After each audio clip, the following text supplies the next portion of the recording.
University Marching Band, and we're talking to the director of the Tennessee State University Marching Band, Mr. Edward Graves. And of course, Director Graves and Professor Graves, before we had our break, we promised that we would come back and we would talk about that extraordinary Tennessee State University Marching Band, the aristocrat of bands, I think it's called. Let's have you to give us a little history about that band and talk about it from the way that you'd like to talk about it during this segment. Okay.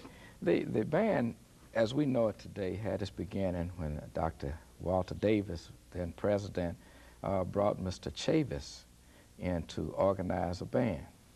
Of course, during that time, Mr. Chavis was an innovator with the marching band because he did things like adding lights to the band members. They would turn the lights out in the stadium, and the band members had lights on their feet and in their caps and things, which was very unique at that time. And things went from there, was very innovative, and Tennessee State's band was quite famous for that.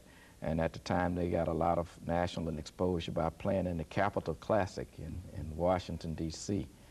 So after that, Mr. Chavis' tenure, Mr. Frank Greer, who was my band director at Tennessee State, came in, I believe it was 1951 or so, and started the marching band. And they called it Marching 100, I believe. And during that particular time, band bought new uniforms. Dr. Davis was very instrumental in that. And they came up with the term the aristocrat of bands. And they fashioned it after the way that the band was dressed, because we had the change of uniforms and a lot of different stuff that nobody else had. And of course, at that time, because of the band played jazz music, popular music, show tunes, and classical music, with a total array of type of performances that were done, the term aristocrat of bands was applied. During Mr. Greer's term, band, of course, started its television appearances at National Football League games, which was a big thing at that time. And during the time that I was there, we did a national television thing from Baltimore with Baltimore Colts. And then the biggie out of that, the Tennessee State's band was the first band from a historically black institution to appear in an presidential inaugural parade. And that was in 1961, I believe, for President John F. Kennedy. And I was a student in the band at that time. So things continued, and then in 1979, I was asked to come, and of course we very eagerly accepted and came and to rebuild the band program, so to speak. They had had some misfortune with a strike and a lot of different things that happened to cause the numbers to fall a little bit. So the administration at that time was very eager to have a strong program, and we were fortunate to be able to come. We came with a former schoolmate here in the band, with Mr. Benjamin Kirk, and I were working together in North Carolina. And we came in, and Mr. Thomas Davis, who's still with us, was here at the time, so he joined us, and we started. During the time since we've been here, we've been able to do several national television appearances. We've done a TV movie, I believe it was called The Concrete Cowboy, something like that. So we've played at several National Football League games, and since during that era, it was popular for college football games to be televised. So during that era, our band was featured on some of Tennessee State football games that were televised live on ABC.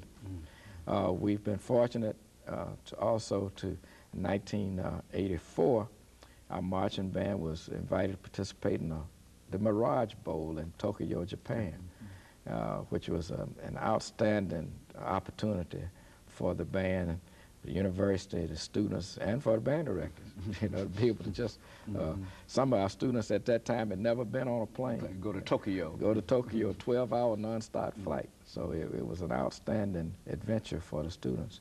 That same year, in 1984, in November, our jazz band under direction of Benjamin Kirk was invited to participate in the, that was July of 1984. the jazz ensemble was invited to participate in the Montreux International Jazz Festival in Switzerland. And Mr. Kirk, in addition to that, after that festival concluded, took a quintet of students from that same ensemble to Nigeria for 10 days on a tour. So it was a wonderful opportunity for all of us and a wonderful education for our students to be able to have that type of exposure. Since that time, the band has been invited to participate in both of President Clinton's inaugural parades.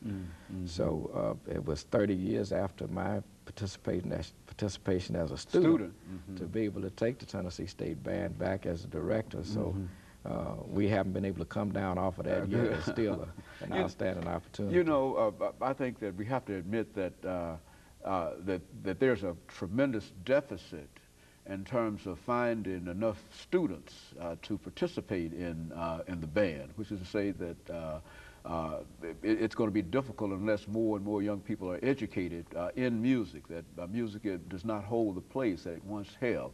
What can you say, and what have you thought about in terms of what we ought to do in order to try to make people more, our young people more aware of music as such?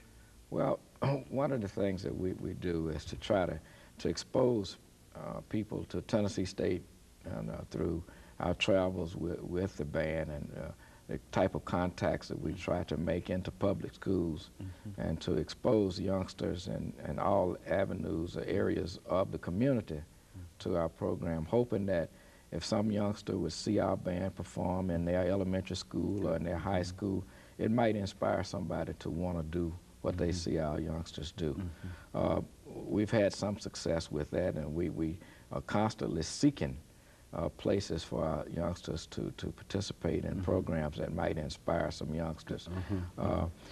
It is difficult to find numbers of people, and in doing so, we have a web of contacts for recruitment of students to attract them to Tennessee State. And the type of exposure that we're getting in Memphis and with the national television and in Atlanta and other places helps a lot. And with the friends that we have, alumni that are directing students to us. And of course, like you said, the biggest problem now is to try to encourage people to get involved in music. And that's the biggest thing that we are trying to deal with now, to encourage more students to want to be a part of a musical organization and get a musical education. Not people for necessarily that want to. Let me interrupt here. Yes. We'll be back with you following this short commercial break.